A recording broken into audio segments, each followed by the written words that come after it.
अस्सलाम वालेकुम viewers, welcome to exploring पांडा। तो आज का हमारा डिस्कशन का टॉपिक है जिब्रेलिन। तो जिब्रेलिन क्या है? ये प्लांट ग्रोथ हार्मोन है। प्लांट्स के अंदर एक ग्रोथ हार्मोन है। तो इसका काम क्या है कि ये क्या करवाता है? सेल इलोंगेशन करवाता है। सेल इलोंगेशन के अंदर इन्वॉल्व होता है। जनरली ये इन्वॉल्व होता है सेल इलोंगेशन के अंदर। और ऐसे प्लांट जो जेनेटिकली डिवार्फ होते हैं, जेनेटिकली डिवार्फ प्लांट के अंदर ये क्या बढ़ाता है? इंटरनोडल डिस्टेंस इंक्रीज करवाता है। इंटरनोडल डिस्टेंस को इंक्रीज करवाता है। ठीक है। तो अगर हम बात करें कि किस साइंटिस्ट ने जिब्रेलिन को इंट्रोड्यूस किया था, इसको आइसोलेट किया था, तो साइंटिस्ट का नाम है ब्रायन साइंटिस्ट ने 1955 में जिब्रेलिन को आइसोलेट किया था। ठीक है। और इसके स्ट्रक्चर के ऊपर किस साइंटिस्ट ने वर्क किया था? तो वो था क्रॉस एक साइंटिस्ट है जिसने वर्क किया था जिब्रेलिन के स्ट्रक्चर के ऊपर, जिब्रेलिक एसिड के स्ट्रक्चर के ऊपर। कब इसने वर्क किया था? 1961 में वर्क किया था। क्लियर। तो अगर हम बात करें कि जिब्रेलिन की ब्रीफ हिस्ट्री को यहाँ पे डिस्कस करते हैं कि इसकी हिस्ट्री क्या है, इसको किस तरह आइसोलेट किया गया था, तो इसकी ब्रीफ हिस्ट्री को हम यहाँ पे भी डिस्कस करते हैं। तो अगर यहाँ पे हम बात करें जो इफेक्ट होता है ना जिब्रेलिन का, ये सबसे पहले कहाँ पे पता लगाया गया था? जापान के अंदर। जापान के अंदर effect of the gibberellin, first of all effect of the gibberellin had been known in Japan for over centuries. जहाँ पे क्या देखा गया जापान में कि सर्टेन जो राइस प्लांट्स है ना, राइस प्लांट्स, उनके अंदर एक डिजीज देखी गई थी। उस डिजीज को कहा गया था कि ये कौन सी डिजीज है? बकेन डिजीज। राइस प्लांट्स के अंदर देखी गई थी बकेन डिजीज। ठीक है। तो बकेन डिजीज के अंदर क्या होते हैं, इसकी जो सिम्टम्स की अगर हम बात करें बकेन डिजीज की, तो इसके अंदर इस डिजीज में जो राइस प्लांट्स होते हैं ये थिन हो जाते हैं। ठीक है, थिन होंगे। फिर उसके अलावा पेल ग्रीन हो जाएंगे, पेल ग्रीन। ठीक है। उसके बाद राइस क्या होंगे? ये स्पिंडल शेप राइस हो जाएंगे, स्पिंडल शेप हो जाएंगे राइस। क्लियर। फिर उसके अलावा जो राइस होंगे वो स्टीराइल हो जाएंगे। ठीक है। ऐसी कंडीशन को हम कहते हैं कि वो राइस जो है, राइस प्लांट जो है वो सफ़र कर रहा है बकेन डिजीज के साथ। ठीक है। तो ये डिजीज जो जिस साइंटिस्ट ने आइसोलेट की थी उसका नाम था Kurosawa. Bakanae disease was isolated by the scientist Kurosawa. Clear. तो इस साइंटिस्ट ने क्या देखा कि जो एक फंगस है जिब्रेलिला फ्यूजिकोराई, कौन सा फंगस? जिब्रेलिला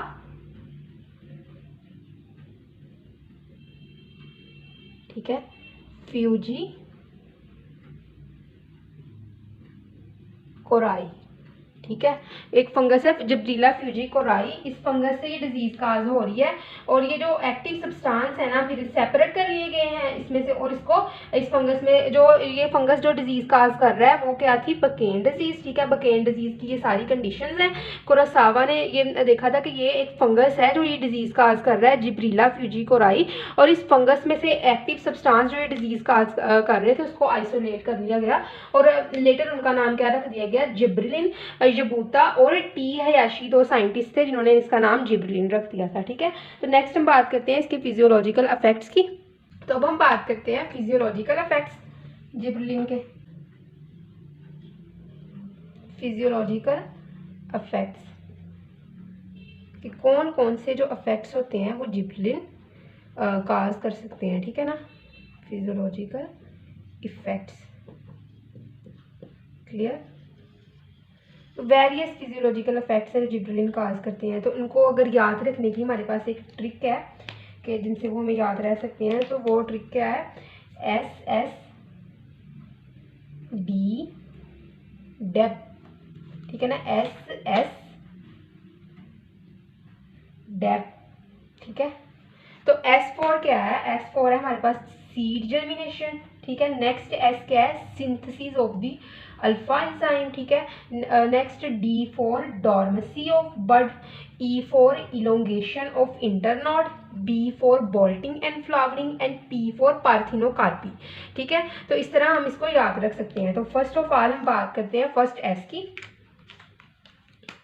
फर्स्ट एस में हमारे पास क्या था, सीड जर्मिनेशन। जो जर्मिनेशन है सीड की, उसको किस तरह कंट्रोल करते हैं जिब्रेलिन्स, ठीक है। तो हमें पता है कि सर्टेन लाइट सेंसिटिव प्लांट्स होते हैं जो क्या करते हैं, उनके सीड्स जर्मिनेट कर सकते हैं only in the presence of light, ठीक है ना। डार्क में उनके सीड्स जो होते हैं वो जर्मिनेशन शो नहीं करते, पुअर जर्मिनेशन शो करते हैं। तो वो कौन से प्लांट्स होते हैं, मोस्टली है हमारे पास लेटस, ठीक है, या फिर तंबाकू। ये तो जो स्पीशीज है ना, इनके प्लांट्स पुअर जर्मिनेशन शो करते हैं डार्क के अंदर। जर्मिनेशन तभी होती है जब इनको लाइट के साथ एक्सपोज करवाया जाता है। लेकिन अगर हम डार्क में ही जर्मिनेशन करवाना चाहते हैं तो इनको क्या किया जाए, इन दोनों प्लांट्स को ट्रीट करवाया जाए जिब्रेलिन के साथ, ठीक है, जिब्रेलिक एसिड के साथ इनका ट्रीटमेंट करवाया जाए तो क्या होगा, फिर इनकी जर्मिनेशन जो होगी वो ये शो करेंगे, ठीक है। तो नेक्स्ट हमारे पास इसके अलावा क्या है, दूसरा इसका जो है इफेक्ट वो है हमारे पास synthesis of alpha amylase enzyme, synthesis of alpha amylase enzyme, ठीक है। तो किस तरह हम बात करते हैं कि जिब्रेलिन जो होता है इनकी सिंथेसिस करवाता है अल्फा अमाइलेज एंजाइम की। तो जो अल्फा जिब्रेलिन होता है ना, इसने क्या करना होता है, इसका इंपॉर्टेंट फंक्शन, तो जिब्रेलिन ने क्या करना होता है, उन्हें अल्फा अमाइलेज एंजाइम प्रोड्यूस करवाना होता है एल्यूरोन लेयर, किसकी एल्यूरोन लेयर, एंडोस्पर्म्स की एल्यूरोन लेयर के अंदर, वहां पे इन्होंने प्रोड्यूस करवा देना होता है अल्फा अमाइलेज एंजाइम। जो अल्फा अमाइलेज एंजाइम है ना, इन्होंने क्या करवाना होता है, इन्होंने ब्रेक डाउन करवानी होती है, ब्रेक डाउन करवानी होती है इसकी फैट्स की, ठीक है ना। फैट्स की इन्होंने ब्रेक डाउन करवानी होती है। फैट्स को सिंपल जो है वो शुगर के अंदर कन्वर्ट करना होता है। तो ये सिंपल शुगर बनेगी, इस फैट से इसको एम्ब्रियो, ग्रोइंग एम्ब्रियो इस्तेमाल करेगा, एनर्जी जो प्रोवाइड करेगा ग्रोइंग एम्ब्रियो को, ठीक है ना। एक एनर्जी सोर्स के तौर पर ग्रोइंग एम्ब्रियो जो वो शुगर होगी इसको यूज करेगा। तो नेक्स्ट डी की हम बात करें तो डॉर्मेसी ऑफ बड पे हम आते हैं। अब डॉर्मेसी ऑफ बड, ठीक है। तो बड डॉर्मेसी की बात करते हैं अब जिब्रेलिन के इफेक्ट में। तो जो टेम्परेट रीजन होते हैं ना प्लांट्स, इनके अंदर बड जो एटमन के अंदर बनती है, कौन से सीजन में, एटमन के अंदर जो बनती है, ये स्प्रिंग सीजन तक क्या रहती है, डॉर्मेंट रहती है। तो जो ये दरमियान में लाइफ टाइम आता है तो उसमें तो बड जो होगी वो ग्रो ही नहीं करेगी, प्लांट ही नहीं बनेगा। तो जो कि बड की डॉर्मेसी होती है ना यहाँ पे दरमियान में, ये इसको ब्रेक कर देता है जिब्रेलिन, ठीक है ना। इसके जरिए हम डॉर्मेसी ब्रेक करवा सकते हैं। तो नेक्स्ट हम बात करते हैं इलोंगेशन ऑफ इंटरनोड की, ई। तो क्या यहाँ पे सीड जर्मिनेशन की भी बात कर ली, synthesis of the alpha amylase enzyme की भी बात कर ली, डॉर्मेसी ऑफ बड की भी बात कर ली। अब इलोंगेशन रह गई है किसकी, इंटरनोड की, बोल्टिंग फ्लावरिंग रह गया और पार्थिनोकार्पी रह गई है, ठीक है। तो सबसे पहले हम बात करते हैं इलोंगेशन की। इलोंगेशन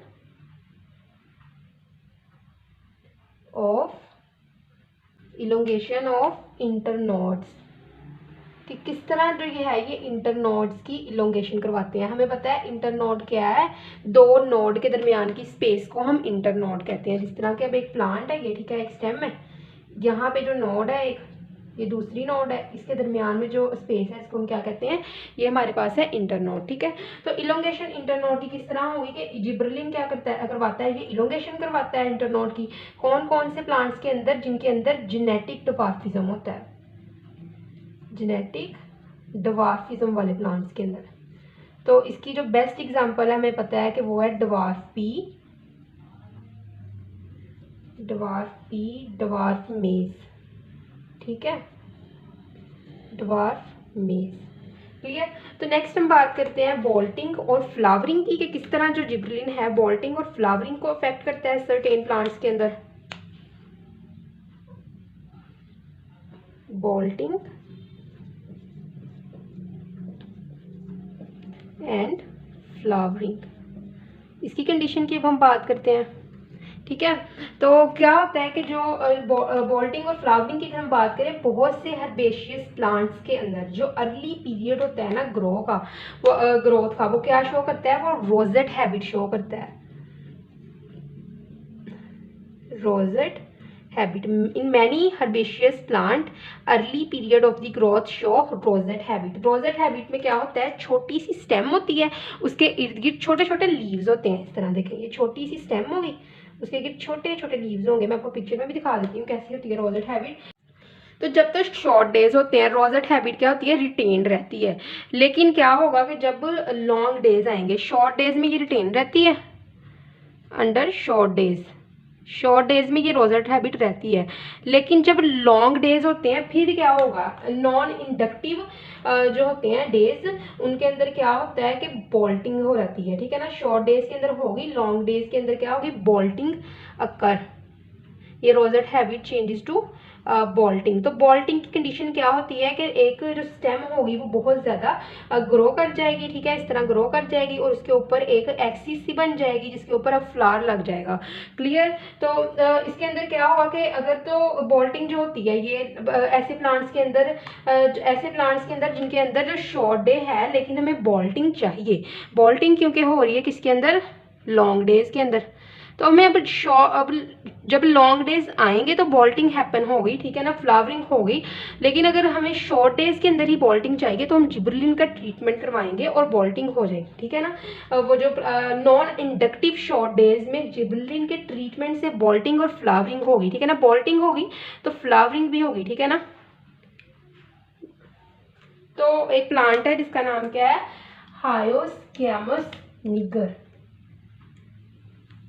हायोस्क्यामस निगर। तो इस प्लांट के अंदर क्या होता है, बोल्टिंग और flowering non inductive short days के अंदर ही, लॉन्ग डेज ऐसी बोल्टिंग और फ्लावरिंग होती है just by the treatment of the gibberellin, ठीक है। तो नेक्स्ट हम बात करते हैं पार्थिनोकार्पी की।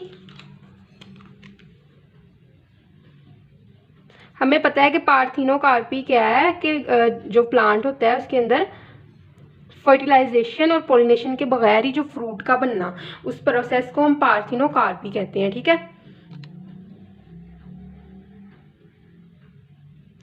तो इस प्रोसेस को हम पार्थिनोकार्पी कहते हैं। तो जो जिब्रेलिन है ना, इसके ट्रीटमेंट से भी पार्थिनोकार्पी हो सकती है, ठीक है ना। तो growth of the parthenocarpic fruits जो होते हैं ये किस तरह बनेंगे, ये जिब्रेलिन के ट्रीटमेंट से भी बनाए जा सकते हैं। जिब्रेलिन ट्रीटमेंट से भी पार्थिनोकार्पिक फ्रूट बनाए जा सकते हैं, ठीक है ना। तो क्या होता है कि जो पॉम और स्टोन फ्रूट्स है, ठीक है, पॉम एंड स्टोन फ्रूट, तो जो ये दो फ्रूट्स हैं इनके अंदर जो ऑक्सीजन है वो फेल हो जाता है पार्थिनोकार्पी करवाने में। तो इनके अंदर जो जिब्रेलिन होती है ना, इसके ट्रीटमेंट से ही पार्थिनोकार्पी कराई जा सकती है, ठीक है। तो आई होप सो कि आपको जिब्रेलिन की समझ लगी होगी। लेकिन अगर किसी भी किस्म की कंफ्यूजन है तो कमेंट सेक्शन में पूछ सकते हैं। थैंक यू सो मच, अल्लाह हाफिज़।